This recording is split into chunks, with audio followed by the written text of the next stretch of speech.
so thank you for the invitation to present this, our experience in the IMI and Innovative Medicine Initiative and the IMIDIA Consortium.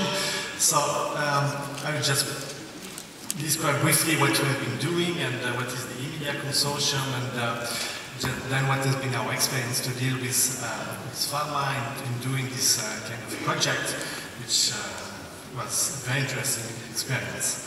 So the call, IMIDIA is in response to this IMI core topic on identity research, and briefly, so the title is Improving Beta Cell Function and Identification of Diagnostic Biomarkers for Treatment Monitoring in Diabetes. So we started the project, so we also prepared an expression of interest about 18 months ago, and we submitted it in July 2008. And the submission was prepared by 12 academic institutions, which means about 50 academic partners actually, and with one SME. So the EOI was selected in September 2008 to go through the second phase, and then we started to work with the. We prepared a full proposal working with pharma partners, and so at the beginning there were 9 pharma partners to do that. And then we went through the full proposal that we submitted in January 2009, and so the project has been accepted in March. And since then, well, just briefly maybe what are the goals of IMIDIA?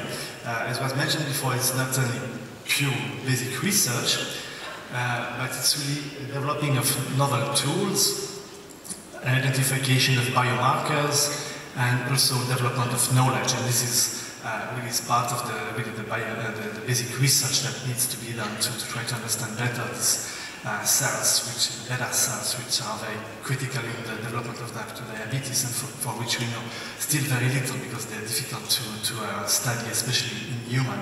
So the tools are really to study human beta cells, development, function, and survival, modulation by potential therapeutic compounds, and also for in vivo beta cell engaging.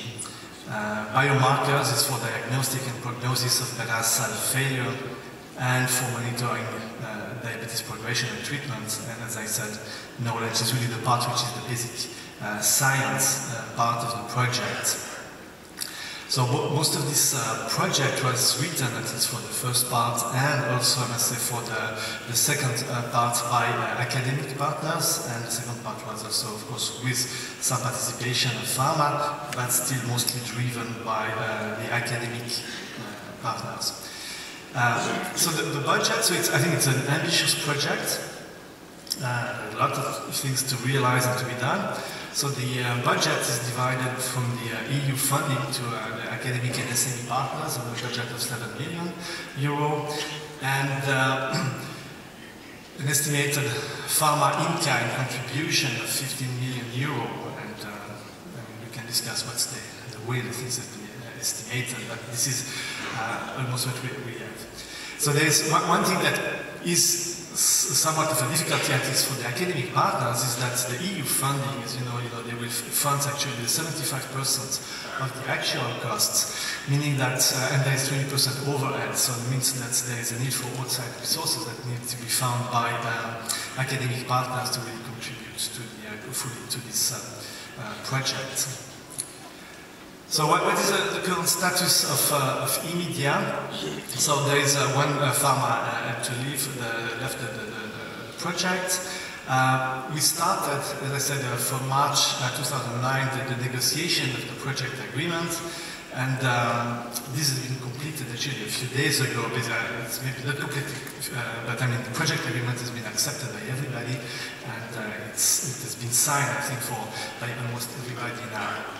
So the deadline for signature is the end of November. This is the deadline which is imposed by the IMI. So we are just in time.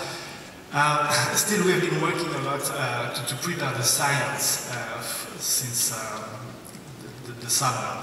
And what we have done most significantly over the last few weeks, and it's still ongoing, is this work package focused meetings where we actually, all the partners that time, the academic partners and the pharma partners were interested in these different work packages. There are 4 work packages. Need to define really all the steps, that's the initial steps, and really the goals, the milestones and deadlines that we have to meet for the first 18 months. So to be really ready to start the project when it will be that's the first day of the project. So we have had these pre-kickoff meetings, which are mentioned here, and so we are expecting to have this kickoff meeting on December 17th, and then the expected start of the project is receiving the funding from the IMI will be in February next year.